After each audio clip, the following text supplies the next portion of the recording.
Hello, good morning. Welcome to the Sunday Supplement. Coming up on today's show, it's turning into football's biggest rivalry. But will the title race be over if Liverpool see off Manchester City this afternoon? It wasn't a good evening for Unai Emery. Goals from Jamie Vardy and James Maddison sent Leicester up to second in the Premier League. And his VAR really worth the wait. It took nearly 4 minutes at Tottenham yesterday before David McGoldrick's effort was finally ruled out. Decision made this morning. Jonathan Liew is a sports writer at The Guardian. Rob Draper is chief football writer at The Mail on Sunday. And Henry Winter is the chief football writer with The Times. Morning to you all. Thanks very much for joining us. Big day ahead. Liverpool against Manchester City, of course, at Anfield this afternoon. Don't forget you can tweet the show at Sunday Sup. The best will appear on screen over the next 90 minutes.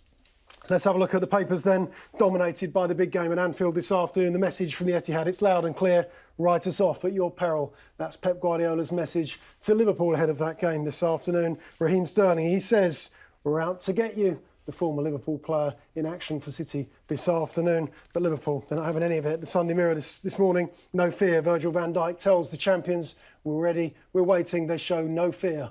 Liverpool playing City this afternoon. The goals pull out in the sun this morning. Lamps champing at the bit. A routine win, good win for them. It's 6 in a row for Chelsea now. They beat Crystal Palace yesterday at the Bridge. Tammy Abraham on the score sheet along with Christian Pulisic. Big trouble for West Ham. Lost 3-0 at Burnley yesterday. Is Manuel Pellegrini in trouble? The goalkeeper Roberto certainly is. Big mistake from him at Turf Moor yesterday. We'll talk about Pellegrini and his future later on in the programme. As we will with this, it's hard to take. Chris Wilder, the Sheffield United manager, he wants big changes to VAR, and so does Mauricio Pochettino. We'll talk about VAR later on in the programme, as we will in part 2 today. Leicester, big win for them against Arsenal. You sensed it was coming, and it did come. Rob was there yesterday to watch Leicester City beat Arsenal. Trampled all over them in the last 20 minutes or so of that game at the King Power. We'll get onto that a little bit later, but let's talk about Liverpool and Manchester City. Let's kick off there, if we may, John. And the rivalry between these two clubs, is it because of the success of the two teams, the demands, the history between the two managers? Of course, we can go back to Pep Guardiola and Jurgen Klopp in Germany with Bayern Munich, of course, and Borussia Dortmund. But we're sensing something special developing here now. Yeah, I mean, it's something that's really kind of built up and it's been burning for the last sort of few years. It's a very modern rivalry. And I suppose, you know, it's almost a clash of different ideas. I think, Liverpool fans claim that City sort of buy their way to success, you know, overlooking the fact that they've spent quite lavishly themselves, whereas City fans are, you know, pretty peeved at the amount of credit that they think Liverpool get in the media. It's very much, it's turned quite bloody, you know. It's turned quite nasty. They've been sort of clashes on the pitch, the clashes off the pitch, you know, the off-field kind of media operations of, you know, kind of briefing against each other quite furiously. It's really bubbled over. Yeah, it has. Does it feel? We've seen some great rivalries in the past, Rob. Arsenal, Manchester United, of course, would be the very, very obvious one at the peak of Arsene Wenger's powers, taking on Sir Alex Ferguson's team at United. Do we sense that this is the same? That this has got the same quality, the same ferociousness? Absolutely, and I think it's the quality of the sides that make the rivalry. I mean, these are two of the best sides in the world at the moment. We haven't had that in the Premier League probably since the Arsenal United in the early 2000s. Maybe when Mourinho's Chelsea and Fergie were going head-to-head as well. That you had two really super sides, and then there's a hiatus in Premier League history really where we didn't have the great sides in Europe for the last 10 years, but now you've got two of the best sides, and I think out of that spills the rivalry because, of course, Wenger and Ferguson famously, as they matured, sort of warmed to each other. But when you're going toe-to-toe, I think it's impossible not to see conspiracies in every little corner. And I was trying to think, we're writing about it this week, Forest Liverpool in the late 70s, early 80s, you had two brilliant sides in Europe, and I say that United, Arsenal won. It's a very special period. It's only been, in my lifetime, it's only been 2 or 3 times when I think you've had two of the best sides in the world going head-to-head in the Premier League, and I think that's what you've got at the moment. I think it takes time to build up the ferocity of rivalry. I think we need to give this sort of 2-3 more years. You can't compare it with that intensity between Ferguson and Wenger in the Invincibles era, with pizzas flying around. You go back before that with some of the rucks and the fights on the pitch as well. That was really incredibly intense. and that was ferocious. Some of the comments that were made. I mean, there was a little bit of a nibble earlier in the week over whether Sadio Mane was a diver, and then Pep Guardiola seemed to sort of rein in slightly on that. Why did he rein? In terms of toxic build-ups, it lacks the ferocity of before. But I mean, Rob is completely right. We're incredibly fortunate to be watching these two amazing teams with two of the best managers in the world, with the quality of football that we're going to see. And I actually think there's a fair bit of respect between the two sides, which I think with some of the great rivalries of the past, certainly that Wenger-Ferguson era, there wasn't a lot of respect between those two then. Mm. Why did he rein it in? You mentioned Sadio Mane. He was asked. Pep was asked last. It was last Saturday, wasn't he? He was asked about Sadio Mane, and he had been booked that day at Aston Villa for simulation. Why did Guardiola rein it in the week? Well, maybe he had a word. Maybe he felt that what he said and the leap to the headlines wasn't exactly how he wanted it to be, although I think he was pretty fairly quoted. Maybe he realised that it was a mistake. I mean, if you look at Fernandinho is the master of the sort of disrupting flow as well. So City aren't exactly immune to the dark arts themselves. And maybe Guardiola just wanted to actually focus on the quality of the football. I mean, I'm going up there afterwards, and you know that it will be a tight game, but just the celebration of the footballing talents. I hope VAR doesn't get involved. I hope it's not a refereeing story, but just the ability of both teams. I mean, I don't think we've had in this country two teams which are just so committed to attack from the back, whether it's the fullbacks, whether it's the centre-half stepping out. I mean, it is a celebration of all that's good about football. So the sort of Guardiola-Mane thing was a slight sort of... It jarred slightly in the week, whereas in the Ferguson-Wenger era, coming back to the respective ferocity of the rivalries, it was pretty much toxic, all the build-up. It's probably going to be 0-0 now. Yeah. But don't you think? I think you're right in terms of the managers, and it's not the personalities. They don't dislike each other as much, obviously. And even Klopp was trying to row back on his coming back at Guardiola over Mane, wasn't he? But in the boardrooms, we've got a Spygate investigation from the Football Association. Corporately, obviously, there's a sense, I think, at City that the financial fair play investigations. Obviously, they're driven by UEFA, but there's a sense that Liverpool are really enjoying that. And I get the sense that in the ownership, the rivalry is really real and deep, and it's a slightly different. It's different to that era. So maybe it's not concentrated on the personalities we see in front of the cameras, but I feel the rivalry is pretty deep. Is that what football's become about now? It's just rivalry between directors. I much prefer sort of, when you had sort of Gary Neville sort of standing up to the cop, and you had all that sort of intensity on the field. Well, yeah, agreed. That's more authentic. That's more what we grew up with knowing football. But I just don't think that it's. I'm not sure. I think there's massive levels of respect between the manager.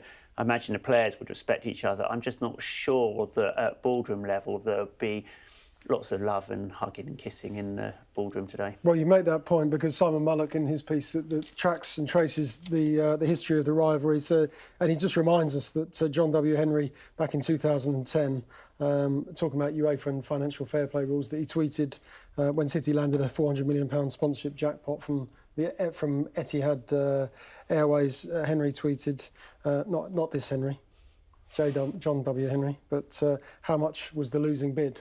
Yeah, I mean, exactly that. And Liverpool have a couple of times sort of poked that little hornet's nest, haven't they, and made comments about financial fair play. So, it's different. That is where football's moved on to. I might prefer Peter's being flung around, but in a sense, this is more corporate. But Liverpool have been very good about romanticising the quality of their team, the atmosphere at Anfield, the history at Anfield, the pedigree. This means more. All those kind of marketing slogans which they've used. I feel that Liverpool have found a way to romanticise what that club is about under Jurgen Klopp. Oh, massively. I think there's a sense among Liverpool's fans, and there's a genuine loathing between the fans. I think these things rise and fall, but their club is somehow a little bit more authentic for some reason, because of whether it's because of the history of the club, the traditions, the way that Jurgen Klopp has kind of harnessed like you say, the romanticism of Anfield, and I guess implicit in that is the caricaturisation of City as somehow less authentic because they had the billionaire sort of buying the club and that somehow their success is not quite as organic, and obviously that's going to rankle. And I think that's a big element of where the hatred has come from. I think this idea that there's an authentic club and a non-authentic club, and that's part of the beef, I think. But so where that argument falls down is to actually ignore that City have been a very established club in this country. Of course, Manchester City are not a new club. I mean, I'm of an age that can remember, so one of my favourite players growing up was Colin Bell. I mean, that Manchester City team of the early 70s or mid 70s was just a fantastic team. So to sort of categorise, I know you're not doing this, but I mean, just to sort of slightly this categorisation of Manchester City as being a new club, when actually you walk into the ground and you talk to the fans and you talk to particularly the away following, who tend to be the sort of heartbeats of a club. They've seen some poor football in recent times. They've been going to sort of Macclesfield and all these, with respect to Macclesfield, all these clubs. But then they can also remember, when they were a great club as well. So I don't begrudge Manchester City fans. I guess the difference, Henry, might be just because City moved stadium. We would be thinking about if we were romanticising it and thinking about nostalgia, the nostalgia would be walking up to Main Road, wouldn't it? The Kippax stand, sure, all those kind of memories. Liverpool have still got that. They've embraced that. Sure, but do you remember what the east side of Manchester was like before Manchester City moved in there and provided jobs, schools? I mean, they have transformed an area. So this perception of them as being the root of all evil in football is a little bit harsh. That's why it rankles so much among City fans. Yeah, because they have a history, they have a culture, they have a tradition as well, but it's kind of not recognised as such. No, sure. OK. Let's get on to the action on the field, because that's what we're here for. That's what everyone at Anfield will be there for this afternoon. If we were to look at the strengths and the weaknesses, let's start with the front three of both teams. Who's got the stronger attacking intent? Oh, wow. I mean, it's hard to bet against Liverpool, but I mean, we it's so accept that they're marginally, But if they're not world class, they're up there. I mean, I think also the way Bernardo Silva's been playing in the last 12 months, I'd find it really hard to split those two.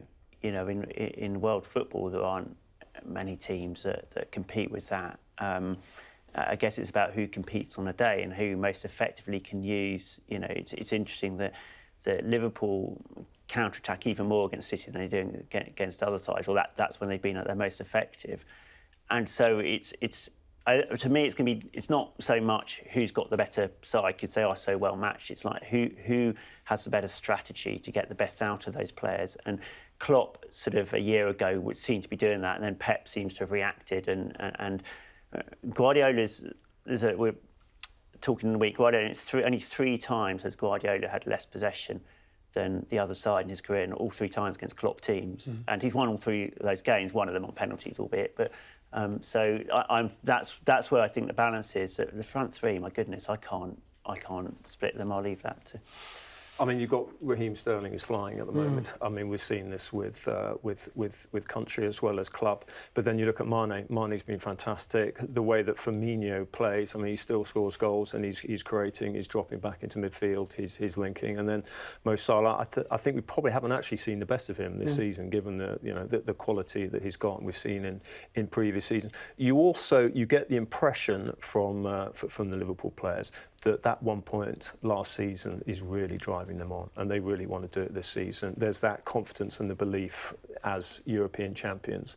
They know. I think if you look for, I mean, their defence hasn't necessarily been at its best, but they've still got one. They've got 2 fantastic fullbacks who almost play like wingers at times. Liverpool. They got Virgil van Dijk, it's fantastic. But then you look at maybe there are 1 or 2 gaps in Manchester City's defence without Laporte.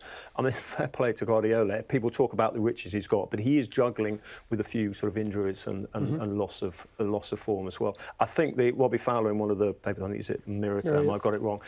He wrote an interesting column on it. He always thinks it comes back to midfield. you know, when you're trying to sort of prize apart two great sides.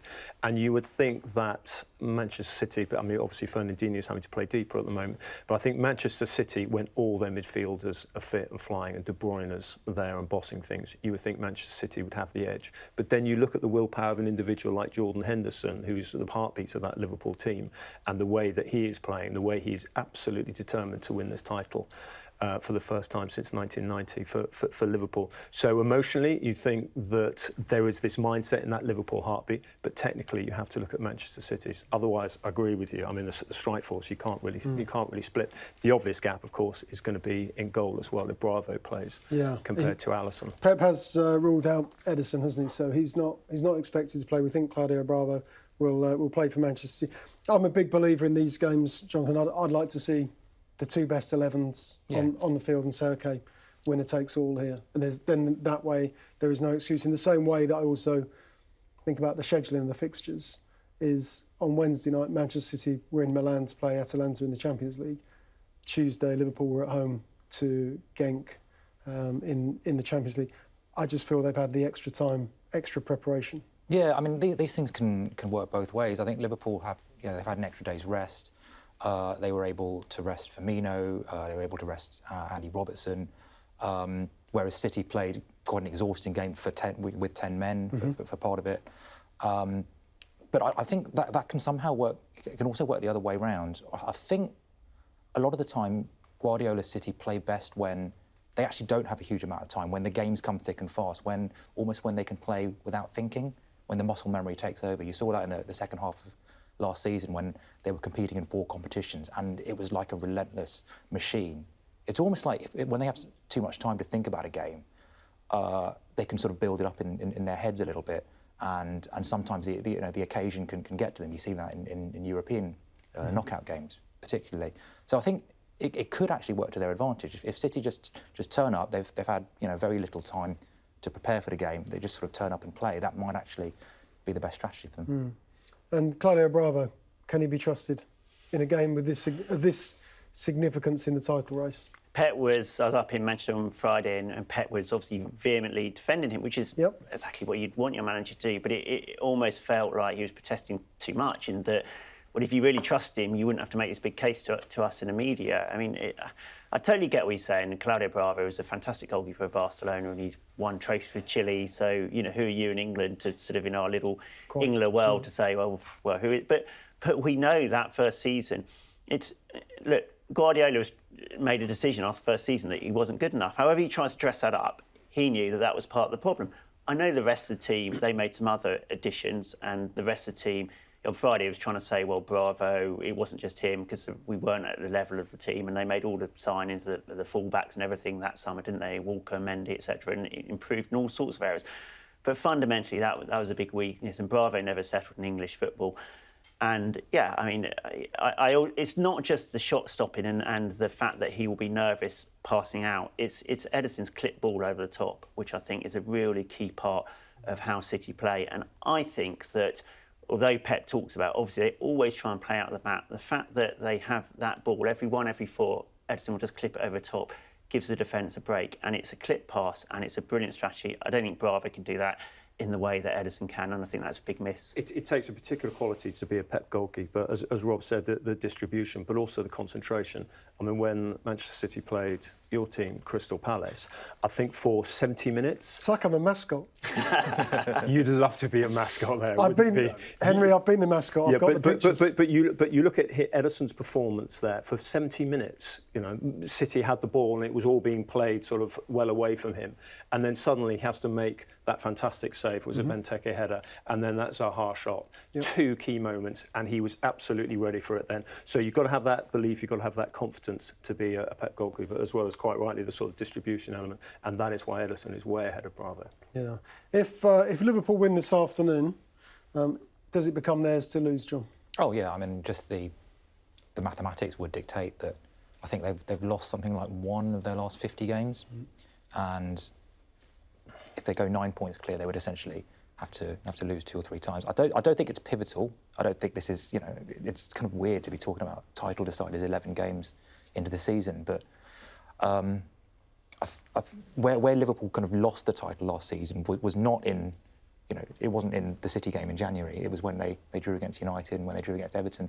So whether, if they win, I don't think it's kind of right to call the title race, in November. Yeah, but they would have a huge points advantage and also psychological. The mentality, they would have the mentality. If I were City, as long as I was within 8 points in January, I would still think this is going to be interesting. I don't think, obviously they can't really afford to lose today, but if they draw, they've just got to keep Liverpool within range, because that's psychological barrier for Liverpool. Because suddenly you'll find in February, with the way the fixtures happen, the Liverpool will have a postponed game or something, or they'll draw a game, suddenly 8 will become 4 very suddenly. And that's when the title race is on. Yeah, exactly. That's when the title race is on. That's when, obviously, Liverpool have done fantastically well, but that's when we're going to really discover what this Liverpool side made. They're fantastic and getting over 90 points. I'm not saying that they bottled it last year, but that's going to be really interesting. When that gap will shrink at some stage, and then do Liverpool kick on, or does it become 2 points? And then it's really interesting. So if I was City, I would just say, stay within, you just got to stay within 8 points over the next couple of months. That was Fergie's mentality, wasn't it? The turn for home. Yeah. January the 1st, make sure you're within striking distance of the team at the top. And it's not simply about the dynamic between those top two. There's also Leicester City could easily take points. Chelsea, the way they're playing under Lampard, they could easily take points as well. So it's not as if each team is going to have a sort of smooth run to the line. No, sure. OK, going to look forward to this afternoon, of course, Liverpool playing Manchester City at Anfield. Rob was at the King Power last night. He watched Leicester. They beat Arsenal 2-0. More on that game. It's coming next. Welcome back. Rob was at the King Power last night. Vardy's got Leicester City dreaming. This is match report from the game last night. Was it a close call for you? Did you have a decision to make here, Rob, on where the story was?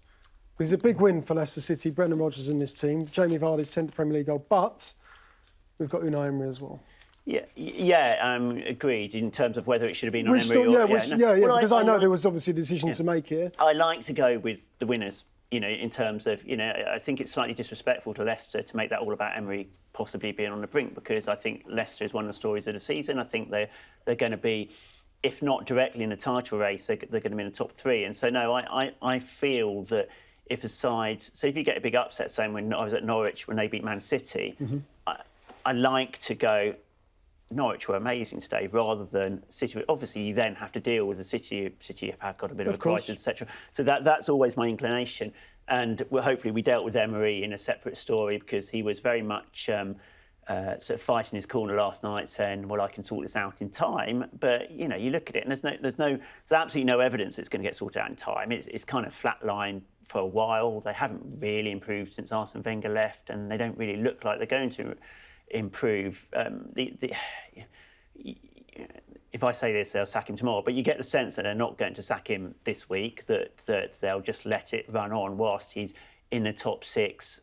You could argue they're not in touch with the top 4, but they obviously still do have a chance to make the top 4. It's very early days to call that one, so I don't think he's on the verge of going now, but I can't see how he's there next season. I can't see how...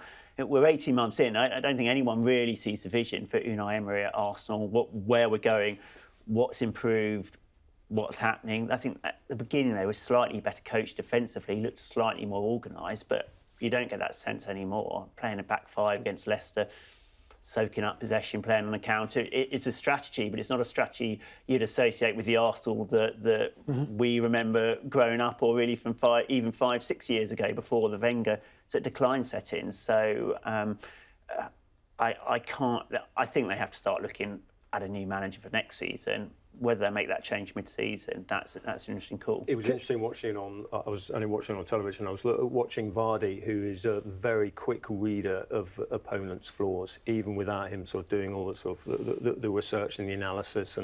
And Brendan Rodgers and Kolo Touré would have sort of prepared him for that. But he realised the gap between Bellerin and Chambers on the right side of Arsenal's defence, and he decided, I'm going to work that inside left channel. and he had a few runs down there. This is the old Ronaldo. This is the sort of Cristiano Ronaldo method, isn't it? Yeah. Bullying. He works out where he believes the weakness is and just say, "Okay, I'm going to pummel this. I'm going to keep going." Yeah, and it was very, very effective. I mean, it's interesting that the point you make about from the journalistic perspective, how you do the intro. I thought it was a classic case of you doing contrasts. You look at the weaknesses in. I mean, I thought your piece was brilliant because it did reflect this. Because the weaknesses in Arsenal's were also reflected in the strengths of Leicester's, i.e. the man management of Brendan Rodgers, the way he's worked with these players, the fact that Arsenal have spent money. But Brendan Rodgers hasn't actually spent that much, and he's revitalised the team. Obviously, he's not Claude Puel, he's not whispering Claude, he's got more sort of dynamic individual.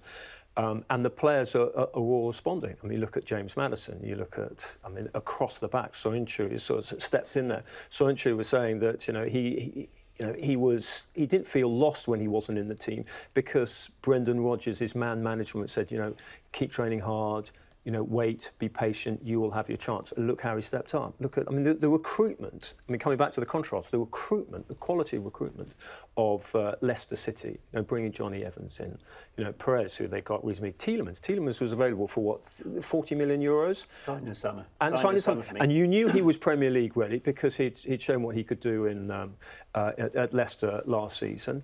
I mean, players like Ndidi, he's 22 and he's bossing in midfield like that. Now, those are the type of players that Arsenal would get in early. I think he was at Genk, wasn't he? And he came in from there for not a considerable sum.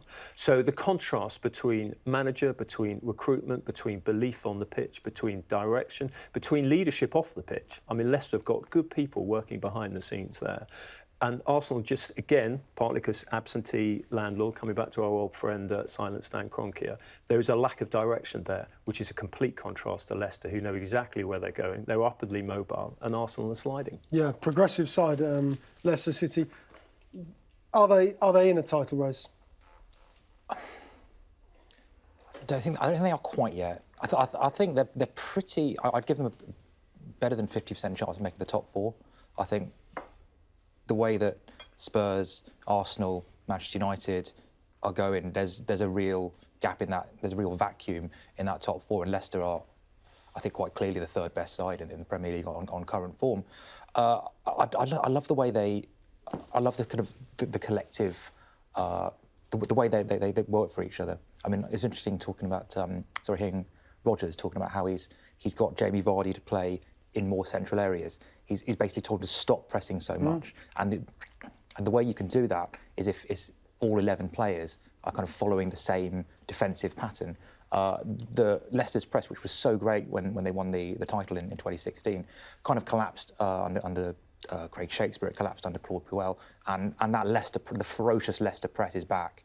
That's what makes them such a kind of a fearsome collective unit. How would you describe their football? I mean, I was having to think about this last night about what Leicester City actually are under Brendan Rodgers. Yeah. What their style is.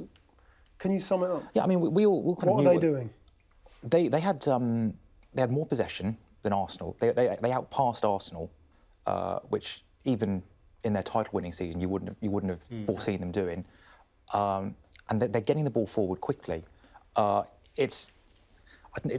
If you think about it like the parts of a machine, you see somebody like Ricardo Pereira bombing forward through the centre because he knows that somebody's covering the space that he leaves behind. He knows that the players are going to make space for him. That he knows that the ball's going to be delivered into a certain area at a certain time. That's the connectivity that characterises great sides. Now, whether they can keep it up over the course of the season, I don't know. But they're a more interesting team now, I think, than they were 3 years ago, because they've got so many different ways to play. They can play on the counter-attack, they can play possession football, they can play up the flanks, and they can hit you, through the centre as well. Yeah. They need to keep Vardy fit. I think that is their only potential flaw, that the understudy for him, because they've got pretty good strength and depth. They've got a good academy with good kids coming through there, but Vardy is absolutely key. It'll be interesting to see what happens next summer. If he's carrying on playing like this, he's top of the scoring charts, whether Southgate goes back to him. But one of the reasons why he's having this longevity, which I think he mentioned in his post-match interview last night, is that he's having international breaks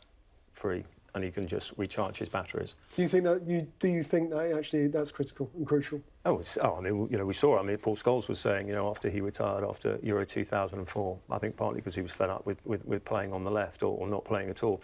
I think he then had that sort of Indian summer. But it'd be interesting. I mean, if England are struggling in the semi-final and you've got Jamie Vardy on the bench, I mean, that's a huge asset to bring on. Jamie Vardy's argument is he should be playing. That would be Vardy's argument. That's why he's retired. Yeah, but he's not going to get in ahead of Harry Kane. And then he thinks he but should. in a 4-3-3, and then you've got Marcus Rashford or Jadon Sancho and obviously Raheem Sterling out wide. Well, I mean, that's the joy of Jamie Vardy. He does have this belief, and I think it's that belief that England should tap into. Look, it's an argument for next summer, but it will be an argument that we have. If Jamie Vardy is carrying on playing like this, and Leicester, as they're likely to, finish in the Champions League positions, and he's had, and we're considering whether he should be our Footballer of the Year, then Gareth Southgate absolutely has to go back to him and say, listen, just give me this summer. It's at home. Most of the games are at Wembley. You're not sort of trekking all over Russia or whatever. Just do it for him. It'd be interesting. I mean, Jamie Vardy's a patriotic guy. He's got an ego. He's a winner. Anyway, that's a debate for next summer. Course, but it's reflective of his form now, and the fact I think he's actually an even more. I mean, your point about the press is right. I think. He's an even more intelligent and effective footballer now. He's a more rounded player, isn't he? Yeah, there's no question about it. But Vardy or Kane at the moment, is there even an argument? Well, it has to be Kane because of what he's done over the last 3-4 seasons. But I mean, Jamie Vardy is one of the best strikers in Europe at the moment. Right? I mean, he's playing like this. That he would get into won't say any side in Europe, but pretty much any side in Europe. He's a phenomenal striker, and Rodgers is getting the best out of him. He's fantastic to watch. He was fantastic in yesterday. You feel like he's going. I think it's 8-6 now. You feel like every time he gets a chance, he's going to score. I thought we'd see the Eagles celebration last night when he scored. I thought he might take that on after last week at Selhurst Park. I thought he might adopt it. The correct answer, by the way, is Tammy Abraham. It's not Kane or Vardy. Throw that in there. Well, I mean, on current form, I think Vardy never quite. I don't want to open up this huge can of worms. I think there's a moral case against Vardy playing for England. But I don't want to go into all that again. But at international level, I don't think Vardy ever quite recreated the form that he showed for Leicester, because the sort of game that England play at tournament level is not suited to his strengths. There is no space in behind in international football. Certainly not for you. But I think that's changed for Leicester because they're not playing that way anymore. However, I would agree with you that for England, Jamie Vardy has to be centre of everything, psychologically and in terms of team plan. He has to be centre of everything, and he can't be that for England. And that would be, I think that's why he's not in the squad, and that's the issue. But I do think he can play. Where he's shown now that he can play. He doesn't need that ball over the top to run on. But I do think he needs to be the centre of everything. With Harry Kane there, he can't be that. Therefore, it's difficult. Yeah. Also, I think in tight spaces, I would probably take Abraham over. Well, as we saw over Kane or Vardy. As we saw yesterday with his goal, form as well, with Abraham's goal yesterday, with Willian's pass, the diagonal pass for Abraham to get in behind the Palace defence to score. That was exactly. Anyway, Harry Kane's not going to be dropped. No, he isn't. He is the England captain. OK, we're going to talk about events at Stamford Bridge. Yesterday, Chelsea, another win for them. It's 6 in a row in the Premier League. They beat Palace 2-0. More next. Welcome back. A reminder of us who's with us this morning: Jonathan Liu, Rob Draper and Henry Winter. Let's just remind you what's in the papers this morning as well, leading up to the big game at Anfield this afternoon. Sunday Express: writers off at your peril. That's Pep Guardiola's message to Jurgen Klopp and his rampant Liverpool side. Today, we're out to get you. That's Raheem Sterling's message to his former club. And then the message from Liverpool, from Anfield: no fear. Virgil van Dijk talking this morning in the Sunday Mirror. He's in various papers. VAR, it's killing the game. We're going to get onto this in part 4, but that's the Mail on Sunday's campaign. We'll talk about that a little bit later on. We've just been talking about these boys. It's Leicester City. They're a class apart. That's the Sunday Times this morning, reflecting on their victory over Arsenal last night at the King Power. Of course, Rob was there. It's hard to take. David McGoldrick's effort ruled out yesterday for Sheffield United, but they did get a point, a well-deserved point as well, at Tottenham. Blunder the hammer, Roberto. Big mistake here. Did West Ham make a mistake appointing Manuel Pellegrini? It looks like it at the moment. They lost 3-0 at Turf Moor, but this is where we're talking, or who we're talking about now. Lamp's champing at the bit, challenging his players this season to go on, to challenge, to show that they can challenge for a Premier League title. It may not be this season, we understand, and we appreciate that the team is in development, Rob. But you saw them in pre-season, didn't you? Yeah. When you weren't quite sure that this club had a plan and that they had the players to be able to, certainly, even if they conceived that plan, whether they had the players and the pedigree to be able to carry it out. So I saw that Borussia Mönchengladbach the week before the season started, and they looked really bright going forward. Mount was superb, and you thought, well, he might actually start. But Abraham was missing chances. And what struck me was that it seemed that Frank Lampard has absorbed all the ideas about modern football. We've got to press, we've got to be in the front foot, all of that. But that's only half the picture. They were terrible all over the place when they were countered by Mönchengladbach, and Jorginho was left to defend on his own and couldn't do that, and then you just thought, defensively they're going to be a mess. I mean, it's one thing. It's not a strategy just say, we're going to be in the front foot and press and play attacking football. You need more than that. Then he went to Man United, looked great for 20 minutes, and then did much the same. Just got caught in the counter, beat him 4-0, and I just thought, well, OK, Frank Lampard, of course, he brings all the charisma. He brings that kind of togetherness of the club. And they're going to be more exciting to watch. But really, have he and Jody Morris got a plan to really compete with the likes of Klopp and Guardiola?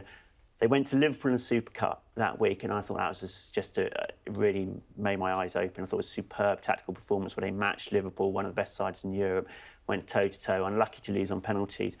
And I thought, OK, maybe they have. And I think what we've seen, I still think there will be periods in the season where this is going to be difficult with such a young team and young coaches. But I think he's proven himself tactically that they have got more of a plan. Youngest Chelsea team in Premier League history. I think it was at average age around 24.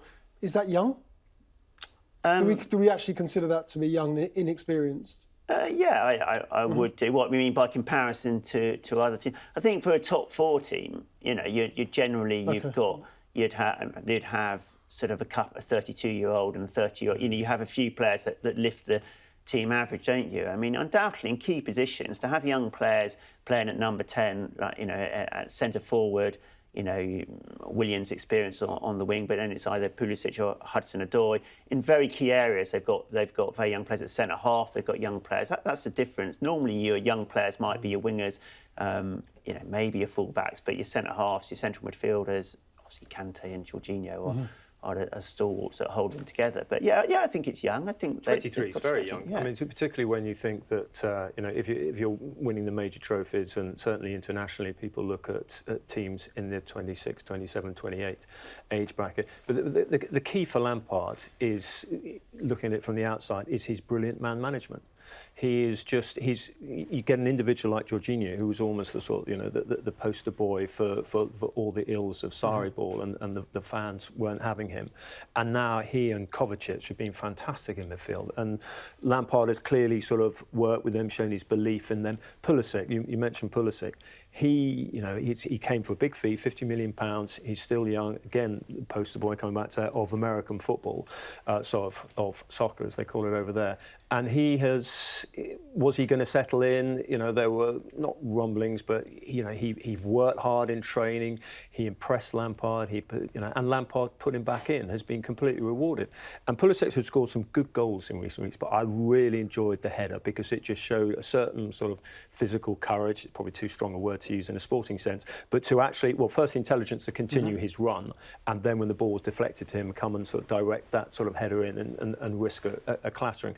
So, and the defence and the man management is just been absolutely key to bond Zuma and Tomori like that, to work with them. And obviously, if you're a young player and you've grown up watching Lampard win Champions League, play for England, win all these trophies with Chelsea, you're obviously going to be impressed. But also, I think tactically, as Rob was alluding to, he's just got them playing there's a whole area of positivity. And there was a headline the other day as, are Chelsea at risk of being liked? And I think you cannot go to Stamford Bridge nowadays and not come away with the feeling of, I was at the Ajax game the other night, 4-4. It's just, it is pure entertainment there.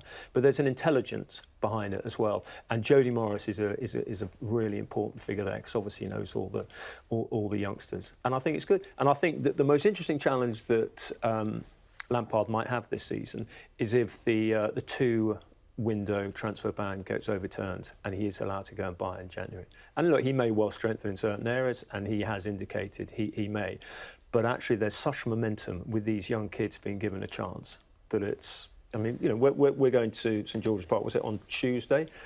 It's going to be full of taxis from Chelsea. Tactically, I actually don't think Lampard's doing a huge amount different to what Sarri was doing last season. The principles are actually quite well established. They're quicker through the thirds than they were with Sarri. Yeah, but I thought sorry, John. There were some little things that I noticed. Yes, it's the substitutions. It's the hugs for Pulisic when he came off. It was the it's the embrace. It says, "You're my man. Thanks very much." There's an expression to them now. Mason Mount, he's ruffling his hair when he came off the pitch. Billy Gilmore when he went on.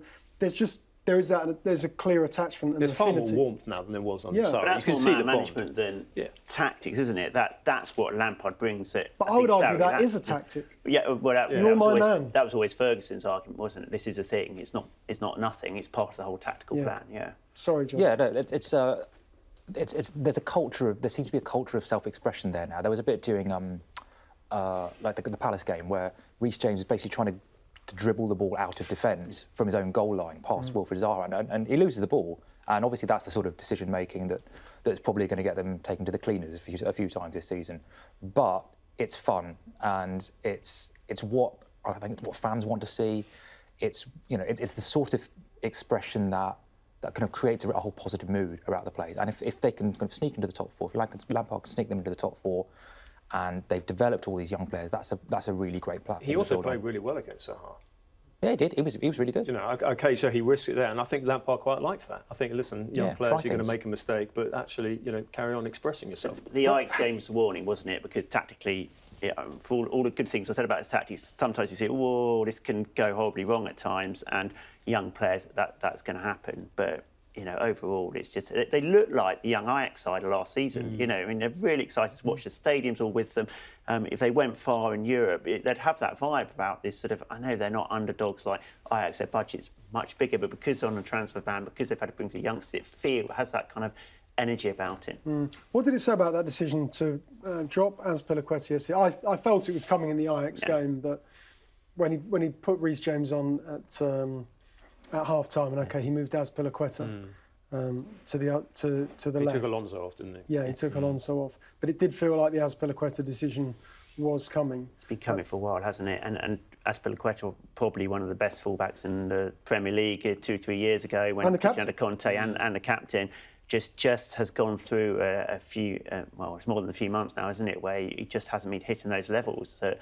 But the willingness to promote someone who was playing for Wigan last season and put them straight into, that's been missing, not just at Chelsea, but at Premier League clubs all around the country for a long time. It's like, we can't really trust them. And it's just been fascinating to see Chelsea forced into that and going, actually, they're OK. Tammy Abraham's season reminds me of that first Harry Kane season when he took off under Pochettino. He only started playing regularly in about October, I think. But you were thinking, I'm not sure this was going to last, and is he quite good enough?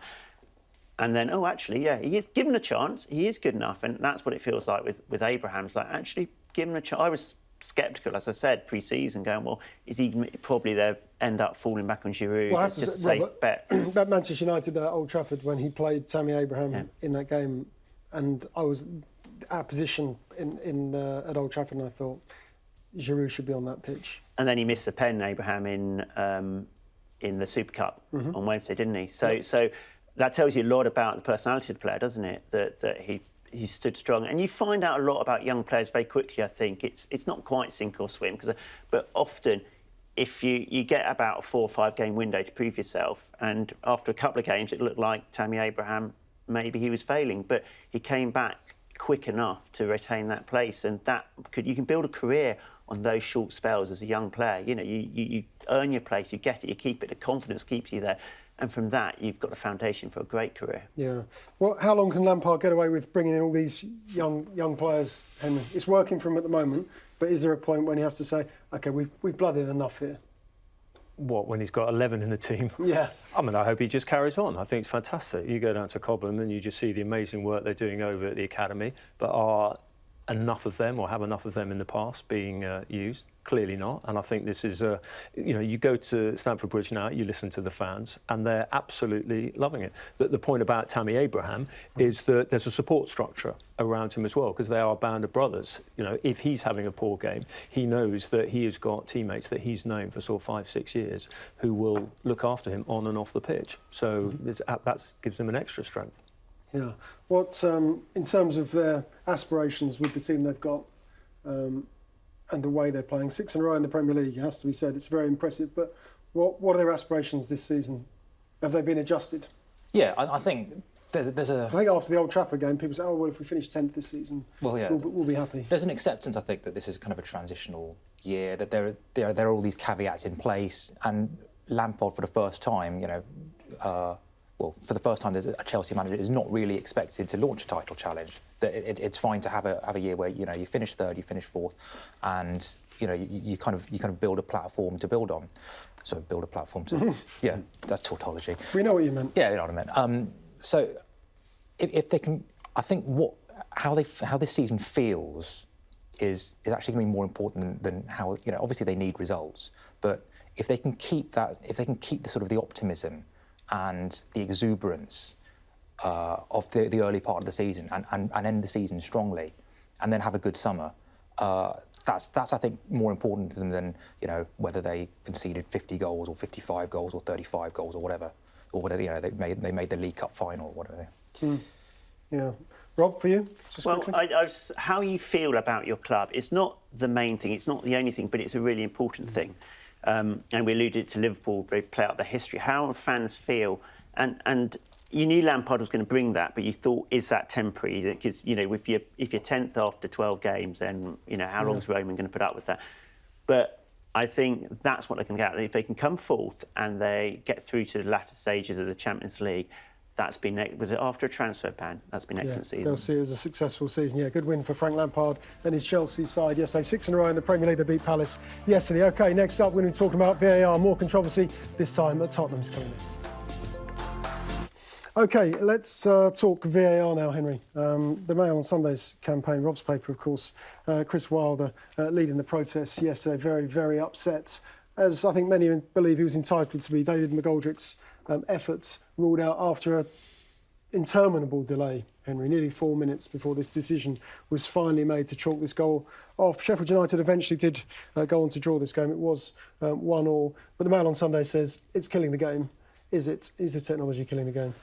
3 minutes 47 seconds. 3 minutes 47 seconds where the players who are highly tuned athletes are standing around in the cold. 3 minutes 47 seconds where the fans are not knowing whether to celebrate, whether to commiserate, to just go off and go home early, to go off and get a drink or whatever. 3 minutes 47 seconds when people who are watching thinking, well, might as well put an ad break in here. Yeah. I think it's so embarrassing. I'm a supporter of technology. I think it's crazy that the individual in the stadium who needs recourse to technology, who's the one who's going to be making the decision, i.e. the referee, is the only one in the ground who, over the last sort of decade, hasn't had, you know, in the press box we've got monitors, the fans have got sort of replays on their phones.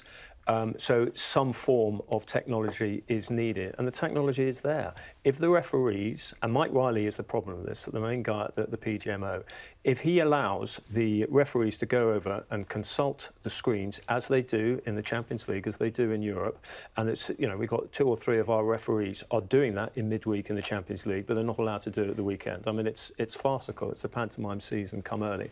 Mike Riley's got to realise that the game doesn't belong to him. It doesn't belong to the PGMO. It doesn't belong to the referees who are sitting in Stockley Park, staring at screens and deciding what's happening in games in these great grounds across the country. The game belongs to players. It belongs to the supporters. And at the moment, Mike Riley and the PGMO and the VARs they're not killing the game, but they're killing the joy, the explosion of emotion that you get for the players. Does a player celebrate? Do fans celebrate? Do they get 2 celebrations? Clearly, I mean, it's ridiculous that we are arguing. I thought Chris Wilder was actually, when he talks about the game, he talks so much sense. And the game should be about Chris Wilder, not about Mike Riley. We should be listening to Chris Wilder, not Mike Riley. He should be shaping the future of the game, not Mike Riley. And Chris just spoke so intelligently, fairly measured. He said, really, has it all come down to the size of John Lundstrom's big toe? Broadening it out, has it come down to the size of someone's armpit? In terms of goals and offside and things like that. The PGMO and the Premier League need to talk to the players. They need to talk to the supporters, talk to the Football Supporters Association and say, is this destroying your love of the game? What can we do? So there is an element of technology, which I think is needed, but it's not just this big brother which is destroying the game at the moment. Did you put this manifesto together, Rob, in your No, paper not personally. But the 1 to 4, I should read them out. Yeah, Number 1, Mark, 4-point plan for a better VAR. Number 1, allow the referees to look at the pitch side monitors. 2, improve communication with the fans and be more transparent. 3, broadcast the discussion between VAR and the on-field referee, so we'll be able to hear it inside the stadiums and at home. Don't rule an offside decision unless it is a clear and obvious error, which would have meant the Lundstrom toe that Henry just mentioned. Sheffield United would have been onside. McGoldrick's goal would have stood. That's one of the best things you've ever written, Rob. Honestly, I claim credit for it. I think it was all mine. I wrote all of that. 4 points, snappy. I have to disagree with my colleague Chris Foy, who's in the paper, saying that. So this is a key point for me on the offside. Oh, it's either offside or it's not. On those tight decisions, that's not the case. It's not binary. I know in our minds it ought to be, like it should either be offside or not, but the frame rate doesn't mean that you're not seeing a clear image. It depends which frame rate you selected as only 50 per second.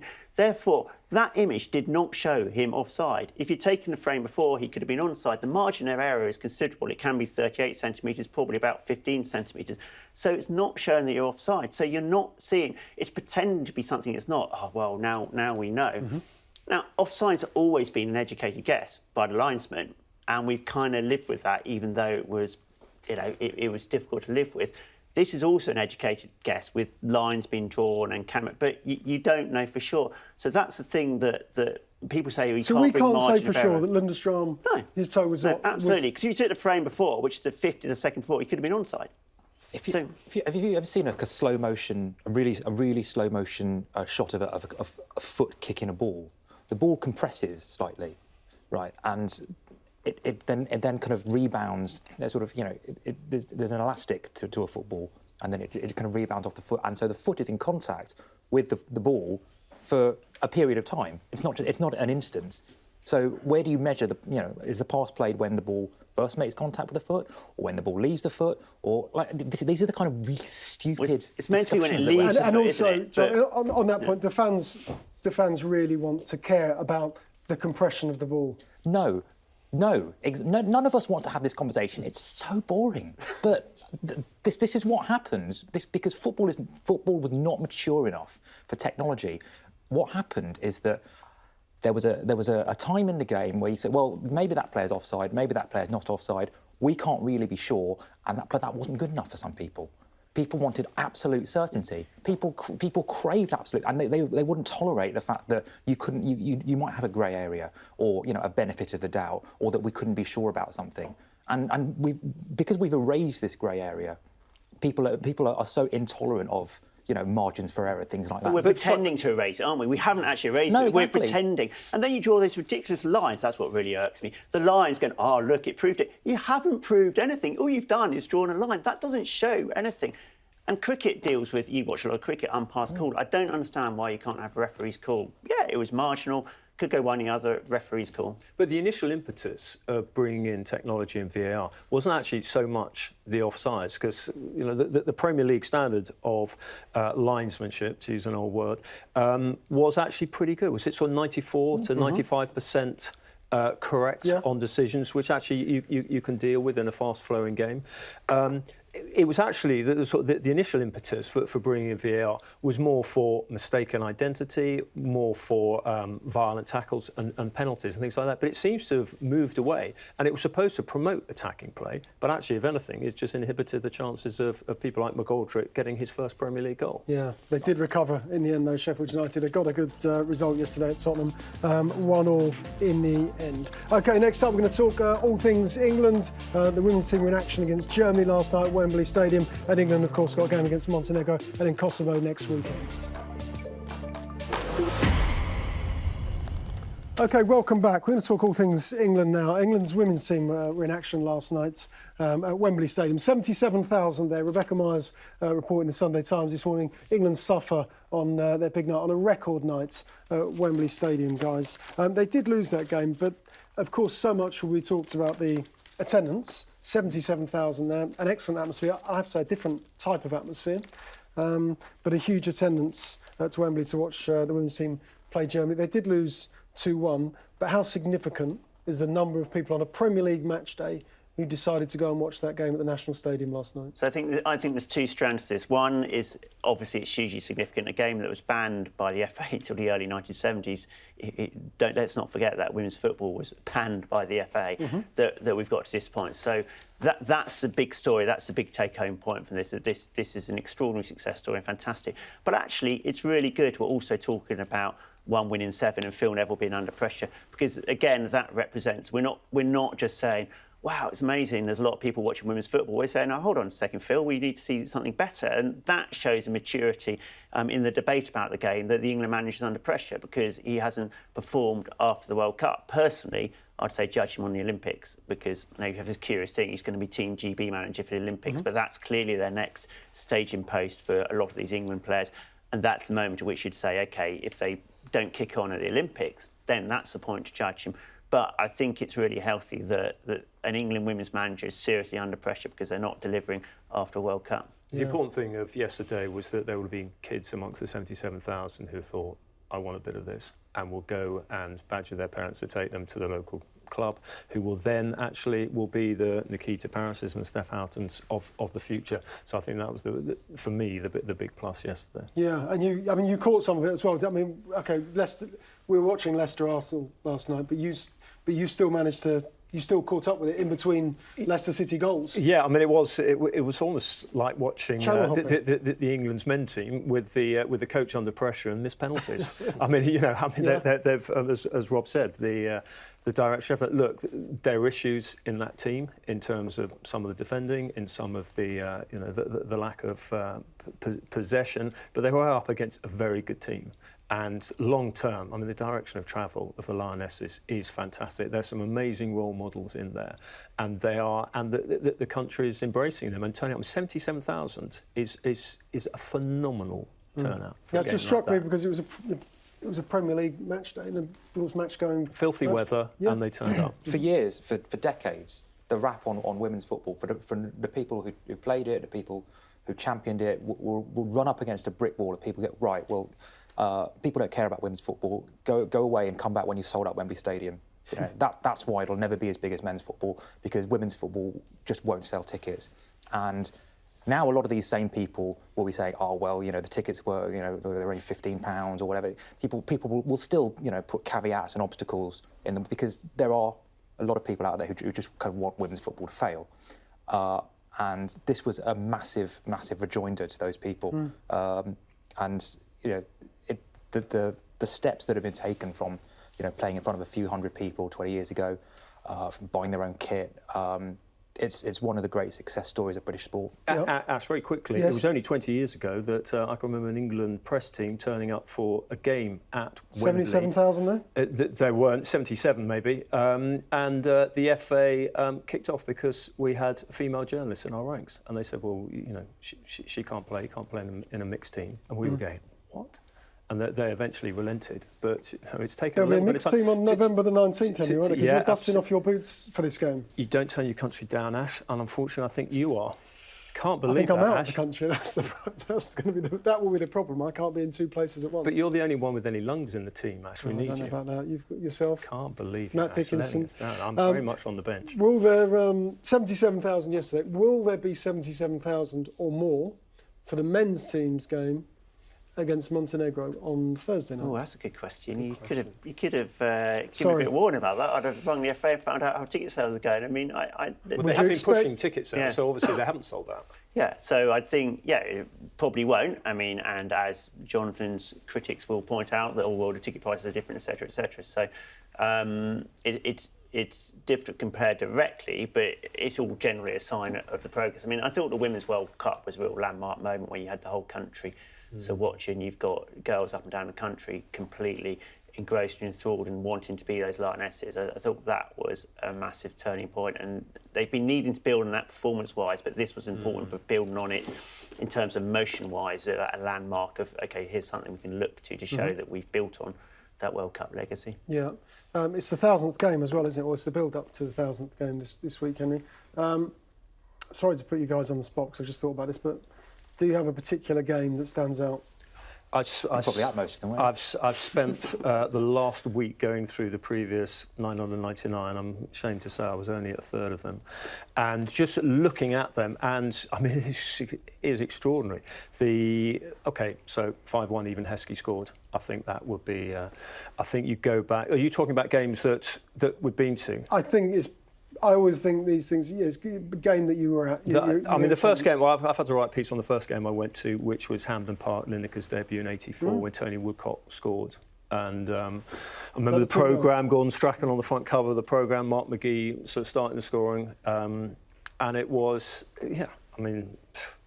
just the excitement, the intensity, the patriotism of all that. Games in recent years, I really enjoyed covering England in their run to the semi-final, because I just thought players express themselves off the pitch, on the pitch. Gareth Southgate, you always look for a little bit of symmetry. He's addressed England's penalty problems when he was part of the problem in the past. I think there's a confidence going into next summer as well, with an incredibly likeable bunch of young players who I think embody so much of what should be good in society as well as in sport. So I think next summer's exciting. But then, as ever, you look at the French, you look at the Dutch, you look at the Belgian team. The Belgians, they can put a second 11 out there, and they give most people a test. So look, challenges to come, but it'll be a celebration. I think it's on Thursday night. The FA, as ever, do these things well. The former captains coming. It'll be quite an emotional night. The most important thing, though, is that they get the point to qualify. Yeah, absolutely. Memorable game, standout game for you, Rob, covering England. England 4, Holland 1. Euro 96. Inside the stadium. I was a punter, so got a late ticket, restricted view. But that, as we all know, almost better than covering. We have a great privilege to meet with the players and manager afterwards. But being swept up in sheer joy of an England performance, I never thought. Can I say, it's great fun covering that game. It was absolutely brilliant. Early goals, brilliant goals. The combinations between Sheringham and Shearer. Sheringham combination for a goal where he lays it off. And then the England fans celebrating the Dutch goal at the end because it knocked Scotland out. I mean, there were so many elements to that. I fear what the answer will be here, John, but I will have to ask you for your most memorable England game too. That's probably the first. I mean, this is not one I was at, but the first one I really remember affecting me was the 2-0 defeat to Holland in '93. That I think was the first time I discovered that football could break your heart. And I cried and I cried and I cried, and my mum was like, "All right, it's only football. It's only football." I was like, "I'll show you. I'm going to go talk about football on the telly one day." That was. And I remember just feeling this utter hatred for these Dutch players who I couldn't pronounce, and I got sidetracked slightly there, didn't I? That's good. Stream of consciousness. I knew it wouldn't be straightforward when I asked for your most memorable game. He's going to flick one. And you've chosen a defeat. So your career is based on Ronald Koeman, an enmity for Ronald Koeman. Basically, right. Yeah. Okay. We'll have to. Do you ever wear orange? We'll have to leave it there. Unfortunately, you can continue this conversation on the way up to Anfield, because you're both going there for Liverpool against Manchester City. Thanks very much to John for his company this morning, to Rob and to Henry too.